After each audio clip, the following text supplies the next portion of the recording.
Texas Hill Country, April 1871. The sky was cracked wide with heat and dust when Rosemary Nolan stepped off the wagon trail and crossed the dry pasture toward the ranch house, her boots heavy with miles and her heart sore with worry.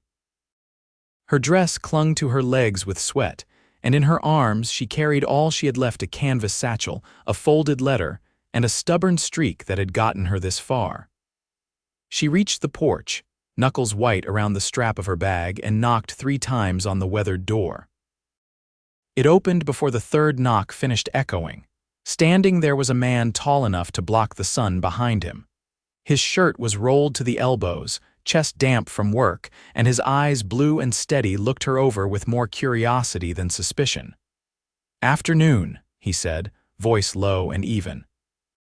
"I'm looking for work," Rosemary said, lifting her chin. "I can cook, clean, mend. I have done ranch work too. I do not need charity." The man studied her for a breath longer.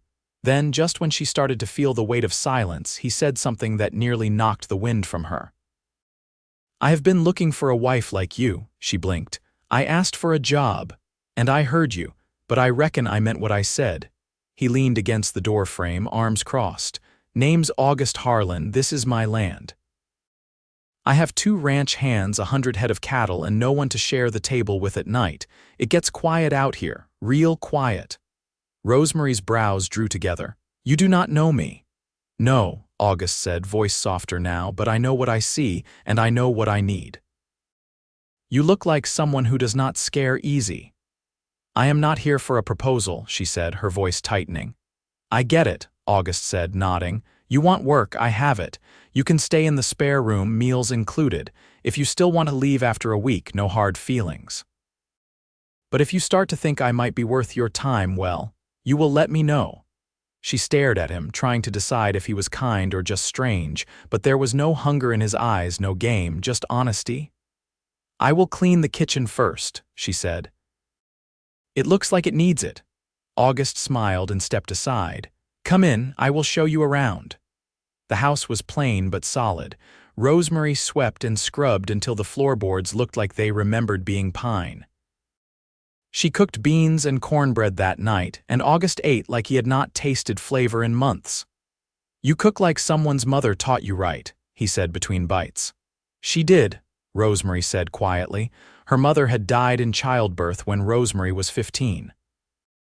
That night, she lay on a narrow bed in the spare room, watching the moonlight slide across the floorboards, and tried not to think about how it felt to have someone look at her like they might want her around. By the 3rd day, Rosemary had learned the rhythm of the place. August rose before dawn, his boots sounding against the porch as he went out to feed the stock. She started breakfast, always enough for 3, though the ranch hands mostly ate outside. August came in after chores, cleaned up, and sat across from her without asking questions she did not want to answer, but he listened when she spoke. "Where did you come from?" he asked one morning. "North of Waco. My father drank himself into the dirt after the war. I left before he could pull me down with him." August nodded, his gaze never leaving hers. "You came through it. That matters more than anything." By the 6th day, the air between them had shifted, not rushed, not forced, just quiet understanding. She watched from the porch as he broke a young bay horse in the corral, calm and patient. That night, she brought him a cloth for the scrape on his forearm and pressed it there a little longer than needed. He looked up at her, and his voice came low. "I meant what I said, Rosemary. I want someone who can stand beside me, not behind, someone who does not scare easy. That is you." She looked down at his hand on his knee, big, calloused, strong. "I came here looking for work," she said. "I know, but I want more than survival. I want peace." August stood slowly, close now. "Then you are looking at the right man." On the 7th morning, Rosemary fixed her braid tight and stepped into the barn where August was splitting feed. "I will stay," she said, "not just for the work." He set the pitchfork aside. "For me. For what I see in you," she said, her voice strong, "and for what I feel when I am near you." He walked to her, hands gentle on her waist. "You sure?" "Yes." He kissed her, then slow, steady, like he had waited years for it. And she kissed him back like she had never wanted anything more. They walked back to the house hand in hand. No rush. No fear. Just the start of something real.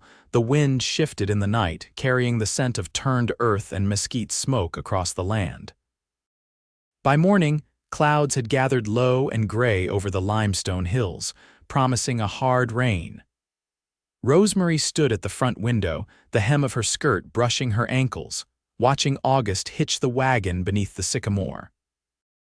His movements were measured, grounded, like everything he did came from long practice and quiet thought.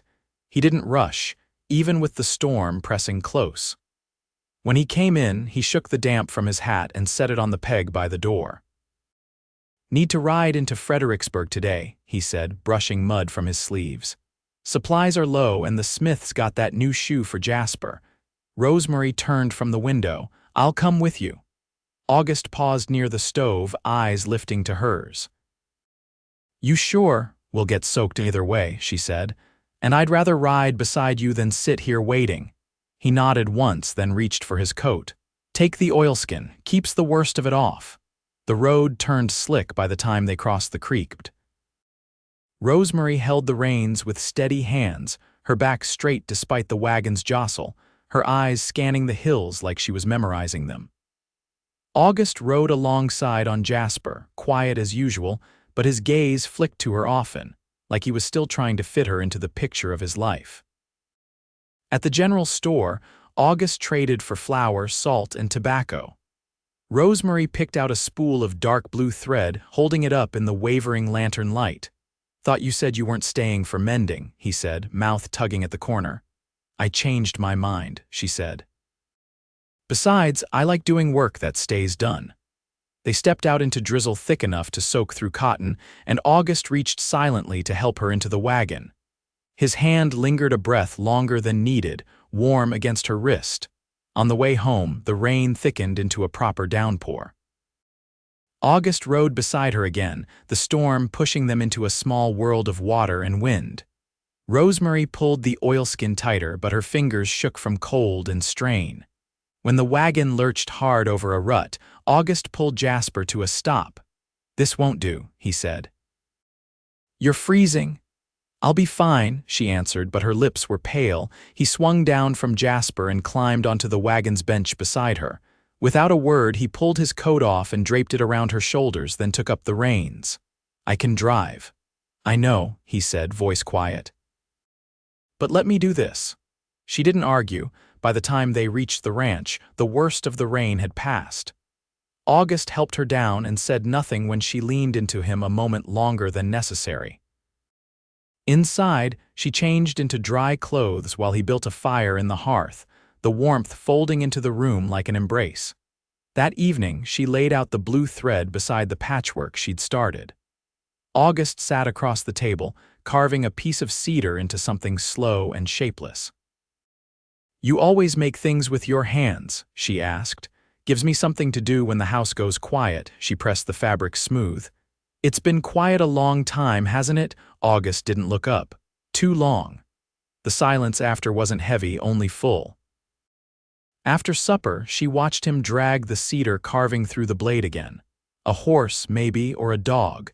His hands moved steady and the firelight caught on the planes of his face.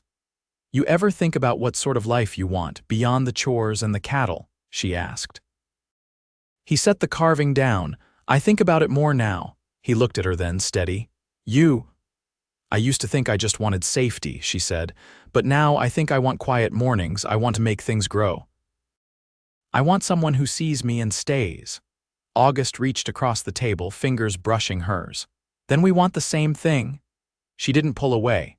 Later, when the fire had settled into embers and the wind slid soft against the windows, she stood in the doorway to her room and looked back. August was still at the table, the half-shaped carving in his palm. "Good night," she said. He looked up. "Sleep well, Rosemary," and for the first time in years she believed she might. The land softened under spring's hand. Wildflowers broke through the chalky soil, bluebonnet and Indian paintbrush stretching toward the sun. Rosemary stood by the chicken coop, scattering feed while the hens clucked at her boots. Her sleeves were rolled, hair braided tight against the wind, and her face was streaked with dust and sun. August leaned against the fence, one boot propped on the lower rail, watching her with an ease he didn't try to hide. She met his gaze only once, but it was enough to tie something quiet between them. "You ever live anywhere that smelled like this?" he asked. "Like cedar and warm dirt." She reached down to tuck a hen back into its roost. "No, closest I came was a persimmon grove near Meridian, but this." She looked out across the pasture. "This smells like something that might last." He nodded, silent for a few breaths. "You have a way of putting things plain. You don't mind that?" "I've had my fill of folks talking around what they mean." A breeze lifted her skirt hem and stirred the dust. She straightened and wiped her palms against her apron.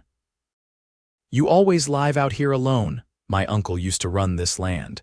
Took me in after my folks died. When he passed, I kept it going, figured I owed him that much." His mouth tightened, not bitter, just remembering. "It's mine now, but it never felt finished." "Not until recently." She didn't answer, but something flickered in her expression. Recognition, maybe. Later, she was at the washtub behind the house, sleeves wet to the elbow, when she heard footsteps in the gravel. August stepped up with a bundle in his arms. "I mended these," he said, laying out a pair of worn trousers with careful hands. "But the seams still pull." She raised a brow.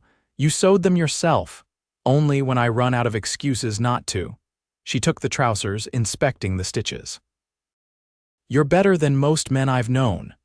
"Well, you haven't known enough of the wrong kind then." She looked up at him, water dripping from her fingertips. "I have." He didn't press her. Just stood there with his hands in his pockets, the late sun painting gold into his hair. That evening, she didn't sit at the table right away. Instead, she brought her chair beside the hearth, working needle through cloth while the stew simmered. August joined her without comment, stretching his legs toward the fire. "I found a ring once," he said, eyes on the flames. "In my uncle's desk, wrapped in oilcloth. I reckon he meant to give it to someone, never did." Rosemary paused in her stitching. "You still have it?" "I do." Neither of them spoke for a while. The fire snapped and the stew pot hissed low. "I never thought I'd want anything like this," she said finally. "A house. No, a man who listens before he speaks." He turned toward her, slow and deliberate. "You've earned that." "I didn't think earning had anything to do with it. Maybe not. But you have it all the same." Outside, a coyote yipped in the distance and she set her sewing aside. "Would you show me the ring?" she asked. August stood and crossed into the small bedroom off the kitchen. When he came back, he held something wrapped in a square of muslin. He unwrapped it carefully, like it might still carry someone else's hopes. The ring was simple gold, smooth, the kind that would wear down over decades. "I kept it," he said, "because it reminded me that some things wait for the right time." She took it, running her thumb along the band. "Feels heavy." "Not once it's worn." She looked up at him, and her eyes stayed steady. "I think I'd like to wear it." He didn't say anything, just reached for her hand and slid the ring onto her finger like it had been made for her. Neither of them smiled, but something fuller passed between them, an understanding, a promise neither needed to speak. That night they sat together in the quiet, the space between them already narrowing. No rush. No ceremony, just two souls that had found enough peace in each other to stop running. The morning after the ring passed between them, Rosemary rose before the rooster called. The sky was still blue-black, stars thinning above the hills. She moved through the house without lantern light, her hands sure in the dark.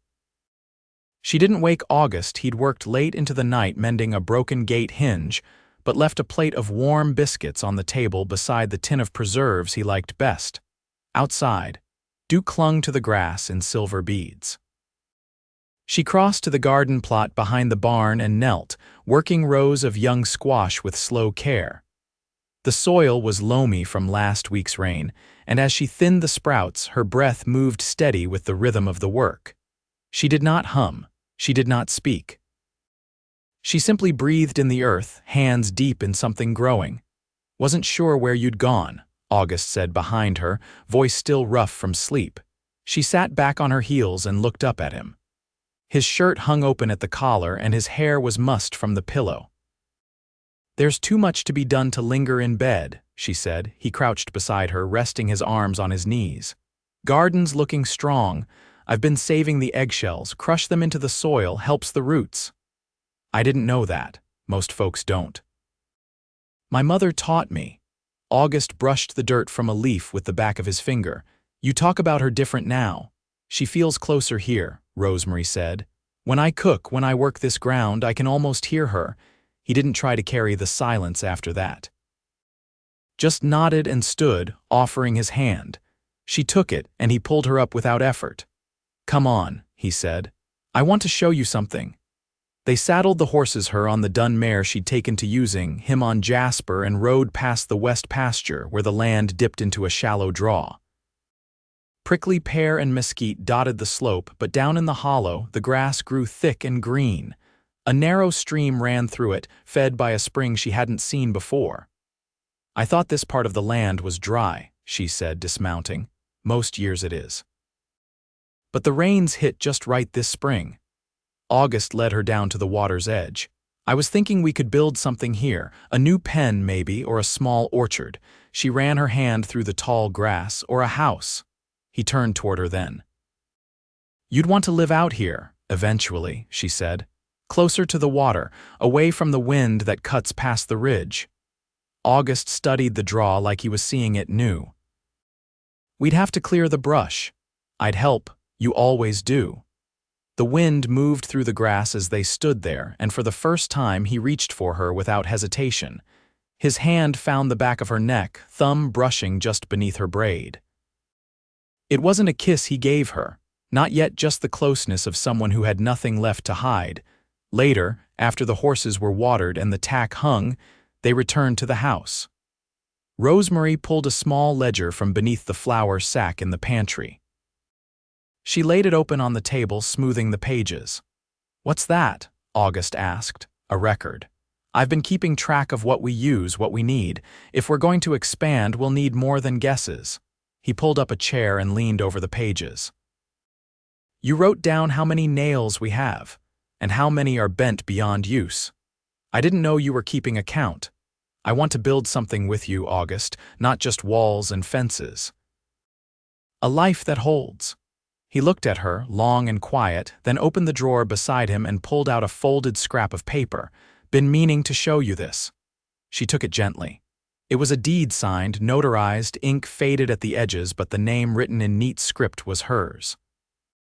You put the land in my name, in both our names, he said. You don't belong to me, Rosemary, but I want the land to belong to us. She swallowed, throat tight. You're sure? I've never been more. She looked down at the paper, then back at him. Then let's plant peach trees along the draw. He smiled, slow and true. Peaches it is. The rest of the day passed in labor sanding an old table leg, boiling soap scraps into something useful, tying the first tomato vines to stakes, but something had changed. There was no more waiting, no more wondering. Everything ahead was theirs to shape.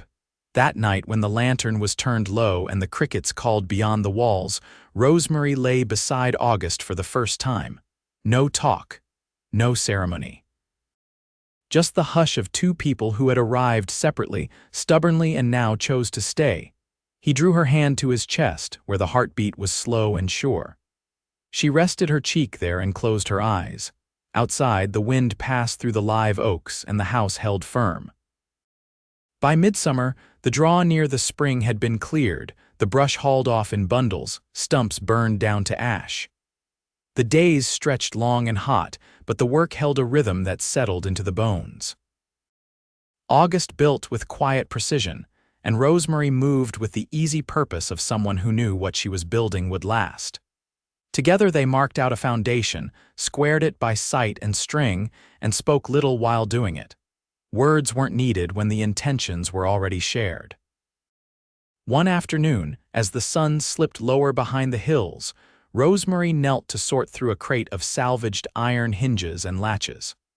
August climbed down from the frame he'd begun raising and wiped his brow with the back of his arm. We'll need to fetch more timber from the eastern ridge, he said.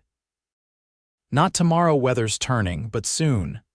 She didn't look up from the crate. I'll come with you when you do. He crouched beside her and picked up a crooked hinge. "This one's no good. I can fix it. A file and a little time." "I believe you," he said, and set it aside with a touch of quiet respect. She turned her head then, catching his gaze directly. "You ever think about what we'll do when the house is done?" "I think about how it'll feel to sit on the porch and not be working anymore," he said. Then, after a pause, "And I think about you in that kitchen doing more than just making do." "I don't need a big kitchen. I know. But I want to give you one anyway." She closed the crate and leaned back against the side of the wagon. The wind had picked up, some distant scent of rain carried in it. "I'd like a place for sewing with a window that faces the creek. We'll build it." He stood, then offered her his hand. She took it and let him lift her easily to her feet. That evening, the sky cracked open and the rain came down fierce. They sat inside the old ranch house, shutters drawn, the fire catching low light across the walls. August brought out a tin box from the cabinet. Inside were folded papers, an old brass compass, and a small parcel wrapped in cloth. "I wasn't sure when to give you this," he said, unwrapping the parcel. Inside was a brooch, a simple circle of silver with a pressed blue stone at the center. Rosemary's breath caught. "Where did you find that?" "Traded for it in town a few weeks back. You said once you never had anything that felt like it belonged to you." He turned it over in his hand. "I thought maybe this could be the first." She reached out, fingers brushing the metal. "It's beautiful. Then it suits you." She took it carefully and pinned it to her collar without a word. After a moment, she stepped closer, resting her head just beneath his shoulder. "I never thought I'd be given anything again," she said. "Not without having to earn it 100 times over. You don't owe me anything?" "I know," she said and leaned into him fully. "That's why I trust you." He wrapped his arms around her, and they stood like that for a long while, the rain softening to mist against the windows. The next morning, the sky was washed clean and the earth smelled of new promise. Rosemary tied her braid back with a strip of cotton and stepped out onto the porch, where August was already saddling the horses. "We'll get that timber today?" she asked. He glanced over his shoulder. "Only if you ride in front." She swung up into the saddle without waiting for help. "Then let's go." They returned late, both dusty and tired, but with the wagon full of what they needed. Over the following weeks, the house went up board by board, beam by beam.